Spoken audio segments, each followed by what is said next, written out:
মাগুর মাছের ঝোল করব, আলু কাঁচকলা দিয়ে আর মাগুর মাছের ঝোল। মাগুর মাছটা কেটে নিয়েছি, নিয়ে নুন হলুদও মাখিয়ে নিয়েছি, নিয়ে এইবার তেলে দেব।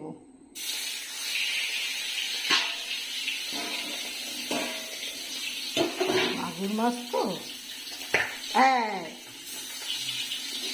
চাপা দিয়ে দিয়ে ভাজি।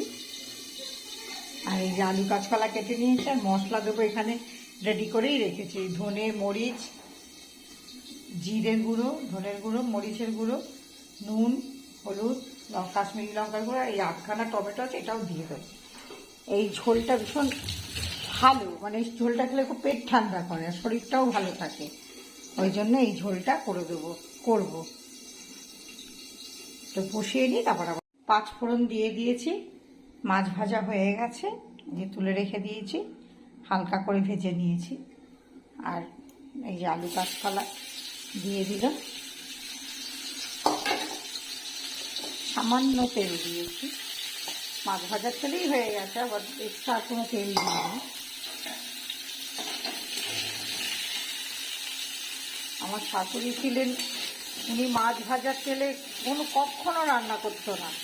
মাছ ভাজার তেল যত আর কম তেলেও করতো না, উনি খুব তেলে রান্না করতেন। তা উনি ওই মাছ ভেজে অনেকটা তেল ফেলে দিত। কিন্তু তখনকার দিনে সত্যি এত তো জিনিসের দাম ছিল না, অত গায়ে লাগতো না, কিন্তু এখন ফেলতে গেলে খুব গায়ে লাগে।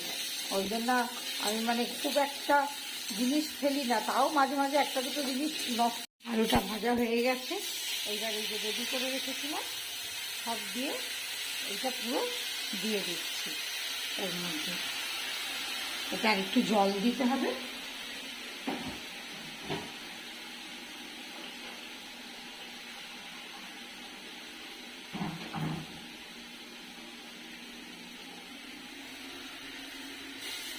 মশলার বাটিটা ধুয়ে জলটা দিয়ে দিলাম। এবার ফুটে উঠলে ঝোলটা ফুটে উঠলে মাছগুলো ছেড়ে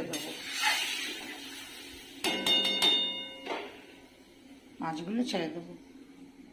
দুটো কাঁচা লঙ্কা দিয়ে দিই। কাঁচা লঙ্কা দিলে একটু মরিচের ঝাল থাকবে, তবু একটু দুটো কাঁচা লঙ্কা দিয়ে দিলে আরো যদি ঝাল কম হয়। তাহলে এখন তো সেই আগের মতো তো কোনো জিনিস নেই। আগে মাছের ঝোল হয়ে গেছে, ভাতও হয়ে গেছে। এইবার আমরা মাছ হেলেতে খেয়ে নেব।